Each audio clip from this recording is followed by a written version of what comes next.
Assalomu alaykum do'stlar, sizlar bilan Shermirzo. Bugungi mavzuyimiz Epstopik imtihoni haqida bo'ladi, akalar, opalar, hurmatli do'stlar. Sizlar bilan bugun biz Epstopik imtihoni haqida gaplashar ekanmiz. 2026-yilda imtihon bo'ladimi degan so'roq savol hammada bo'ladi.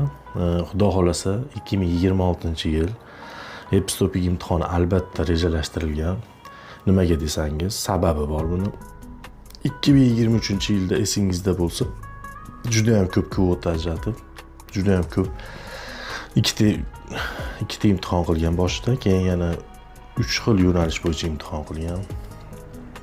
Ularni bilsiz, kelgani keldi, qolgani ba'zidagilari уже kuyib ketdi.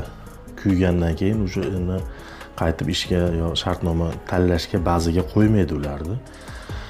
Yana bir sababi 2024-yil bo'lgan imtihonlar ham уже ba'zilar bu yil 2026-yilga 2 yil to'layapti. U ba'zidagilar ham bu yil kuyadi. Bu yil imtihon 5 marta tanlov bo'ladigan bo'lsa, 5 marta tanlovda 80 mingta kvota ajratgan 17 ta davlatga. Tojikiston ham qo'shilgan, xabarlar bo'lsa. Endi do'stlar, yana bir narsani sizlarga aytmoqchiman.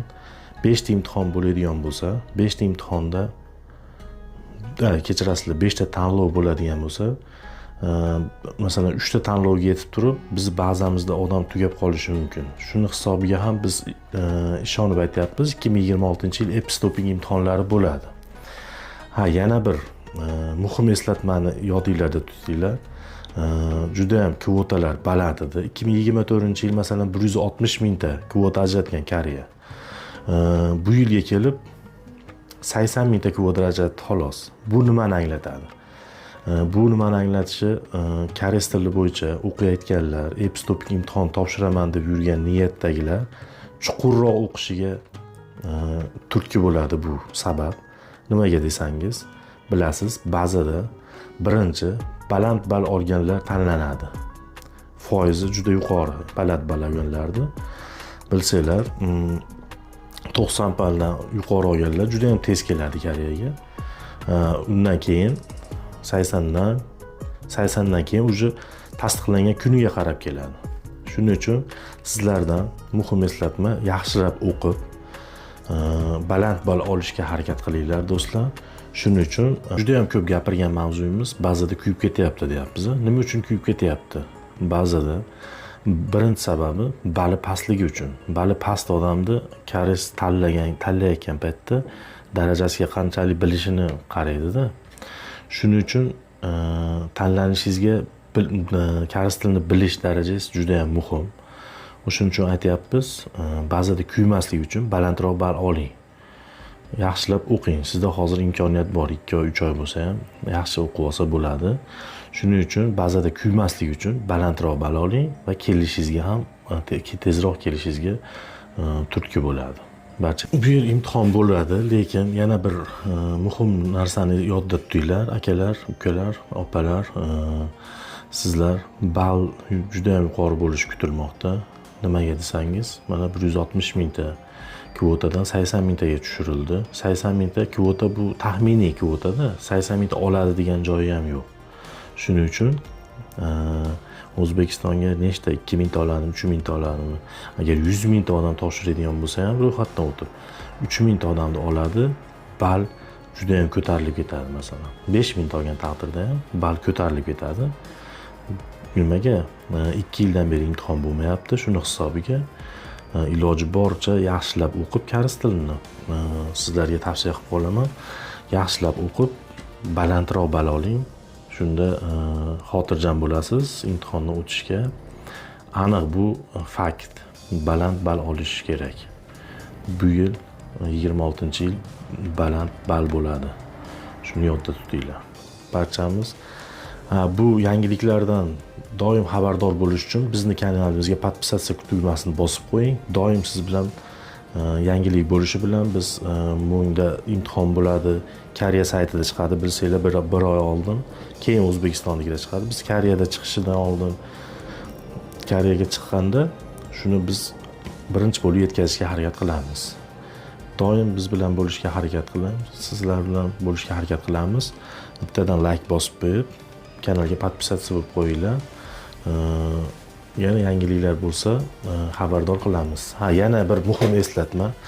Bu yil katta G8 mavsumiy ish bo'yicha ham bo'ladi bu yil tanlovlar. O'zbekistondan bilsalaring bir 5-6 yil oldin mavsumiy ish bo'yicha registratsiya qilgan. Registratsiya qanaqa bo'lgan? Asosiy talablari uylangan bo'lish kerak, bola chaqali bo'lish kerak. Nimaga maqsad? Til bilish shart bas u G8 bo'yicha. Asosiy yana bir nimalardan biri Toshkent viloyati uchun xolos boshlanishi. Muhim eslatma bu ham. Ancha ko'pchilikka yetkazib qo'yinglar. Faqat Toshkent viloyatini oladi xolos 2026-yilda.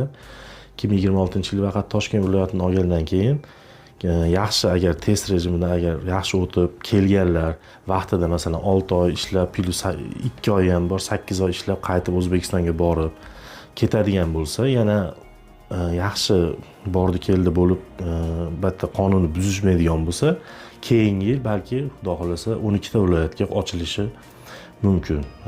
Xudo xolasa barchalardan bittadan like bosib qo'yib kanalga a'zo bo'lishlarini so'rab qolamiz. Muhim yangiliklarni yetkazib berishda harakat qilamiz.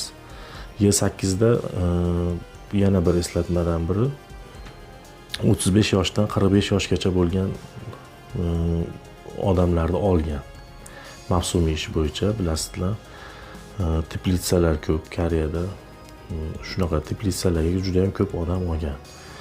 Endi qonuniy yaxshi ishlab ketadigan bo'lsa, keyingi mavsumlarda boshqa viloyatlardan ham olish mumkin.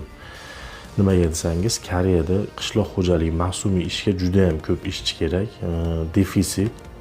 Juda ham ko'pchilik norozilik bildirib, Koreyada bizga ishchi kam deb mavsumiy ishga juda ham ko'p bo'ldi.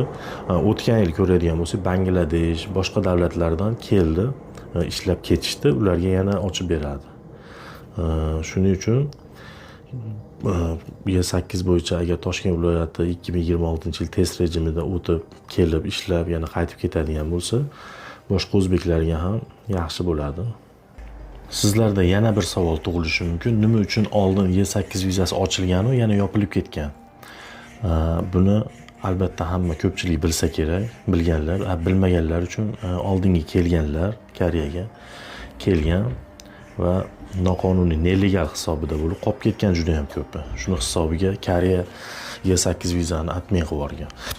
Sizlardan iltimos qilib qolamiz, Koreya qonunlarini hurmat qiling va kerakli joyda ishlab. Barchalaringga rahmat. Sizlar bilan Shermirzo Turg'unov bo'ldi.